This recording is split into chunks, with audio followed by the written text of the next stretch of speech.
Yo, what's going on everyone? Guiding Light here, and in this video, I want to show you guys how it is you can beat the Augur boss fight. Now, this one is actually quite simple once you learn the mechanics. By far the most mechanical boss I have done so far in the game. So very quickly, I'm going to show you guys everything you need to know about this boss because there are a few things you need to know before you're even going to be able to fully beat this boss due to the mechanics. So the first thing you want to do before even matchmaking is go into your relics. You want to find a relic that has improved sleep resistance. Now, if you've already attempted this boss, you'll understand that this boss has a mechanic which it will summon a sleep.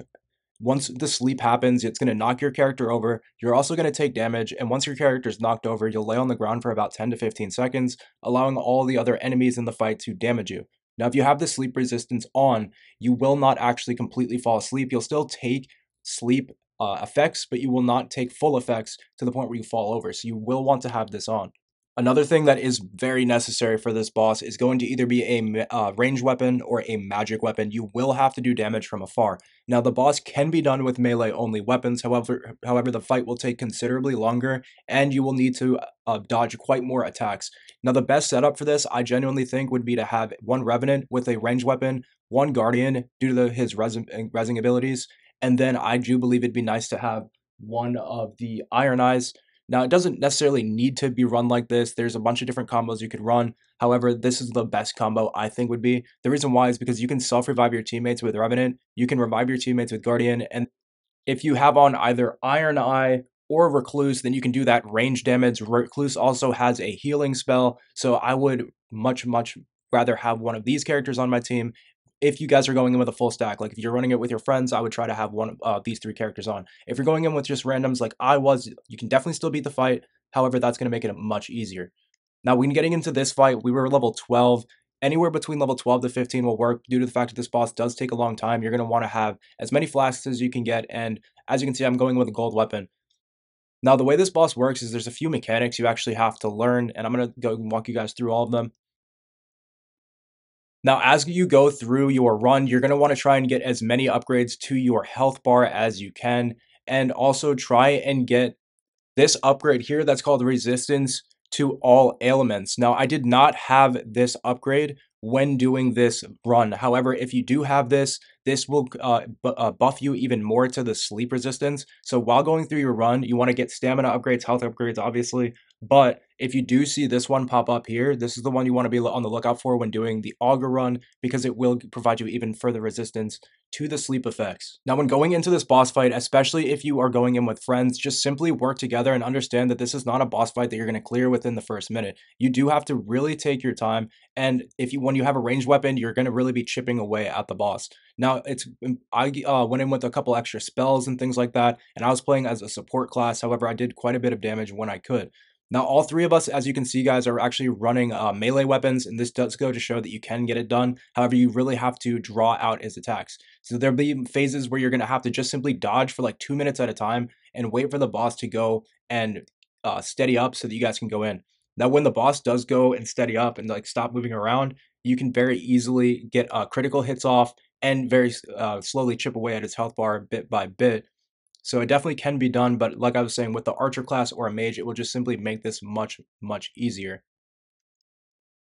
Now, occasionally, the boss will go into this phase where he throws out these grenades. This is why I was running the Rev class, because as you can see, I'm popping my Ghost and using them as a distraction. If you pop them at the right times, you can actually have the Ghost distract the boss and those explosive barrels, which acts as a very good distraction. That's what, so a lot of people think the Rev class is bad, but you definitely just need to know how to run it. It would definitely be easier to run Iron Eye or the Recluse, but if you have already got a lot of experience with Revenant, it's a very good class, and you're going to see why here in a minute when I actually do revive my teammates with the class as well. Now, as you can see, the boss will eventually go into these states where he does remain still. If you're quick enough or close enough to the boss, you can go in and actually hit a couple crits off very quickly. However, if you miss the opportunity, it's not going to be a big deal. You just have to wait until the next phase comes up. So focus more so on dodging through this fight. There's going to be a few more mechanics that come up throughout the fight, and I will explain them. So eventually these tentacles will pop up. As you can see, they're actually going after my teammate right now. Now, these are annoying and should be taken out if you get near them, because occasionally you'll accidentally walk into them and they'll damage you from afar, which can get really frustrating.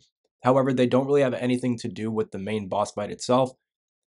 So when the boss does spawn these tentacles out of the ground, you don't have to go out of your way to fight them. However, if they're in your way, I would definitely take them out.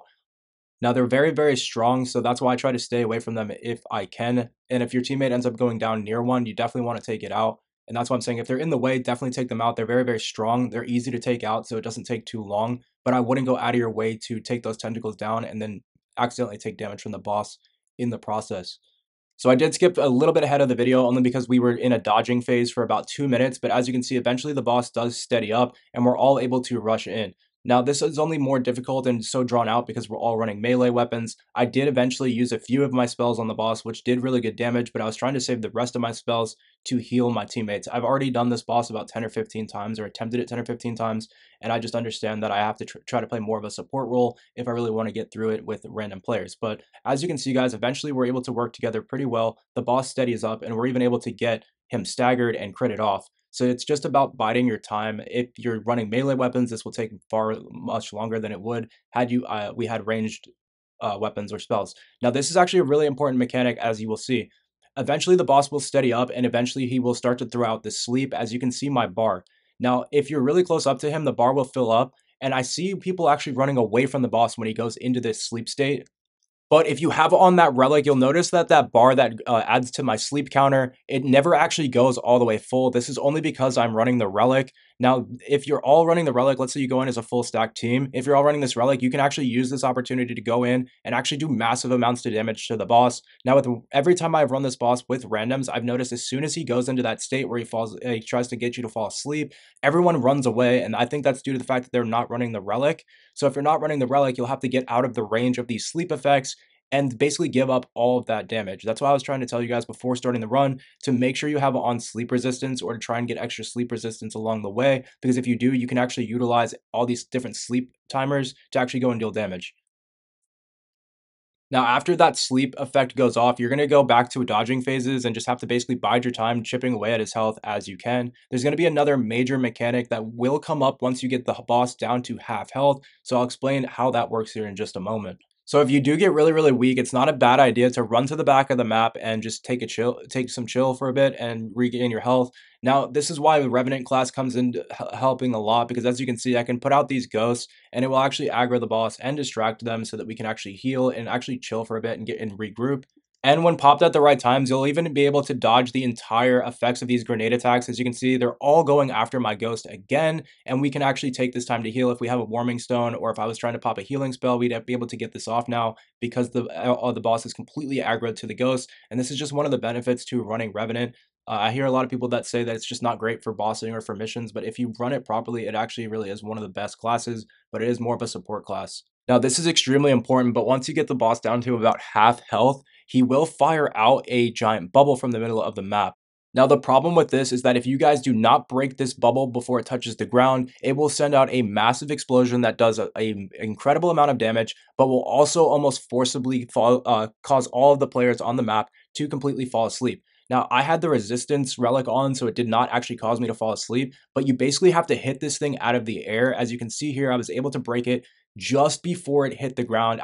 And that is why I was actually saving my spells for that exact moment. Now, here's a quick look at what will happen if this thing hits the ground and you do not break it. It will happen multiple times after you get the boss down to half health. There will be multiple different phases where this thing pops up. Now, if you do not have the weapons to break it, just get as far away from it as you can. But if you have a ranged weapon or a way to break it, you do want to try and break this thing so that you do not take the sleep effects. But as you can see, if this thing hits the ground, the sleep effects go off. Luckily, I had the relic, so I didn't take much from the sleep effects, but it will take a massive amount of your health away. You can, however, break that and begin causing it to stagger the boss out as soon as it is broken if you guys are ready for it. That is why it's very important to actually run specific characters before even getting in here, and also having that relic on, because this boss is very, very mechanic based. And if you're not prepared for those mechanics, you're really kind of setting yourself up for failure, because you're just going to make the boss harder than it needs to be. Now, as you can see, guys, again, the boss goes into this state where he tries to get everyone to fall asleep, but because I have the relic on, I'm able to use these time periods to actually go in and deal damage. My random teammates, however, probably just didn't know about the mechanic and did not have the relic on, and that is why they went down during this phase. So if you have this relic on, instead of running away from the boss, you're able to actually deal damage. which will be much more effective. Now, those are pretty much all the tips that I can give you guys to get through this boss. Those are all of the mechanics that I can remember and can basically highlight for you guys, and also how to beat them all. Now, if you guys go in with a full team, I don't think you're really going to struggle too much with this, especially if you follow my tips. However, if you're going in random, um, just run the relic and try to be more of a support role, and you should be able to get it done, but it definitely will most likely take a few tries. So far, the hardest boss in the game to get done as a solo player. The boss I genuinely just don't think is all that difficult, but it's just due to the mechanics and the fact that we don't have like a game chat system, which is fine. So hopefully this helps you guys out to get through this boss fight. I know it can be kind of annoying, and I will catch you in the next one.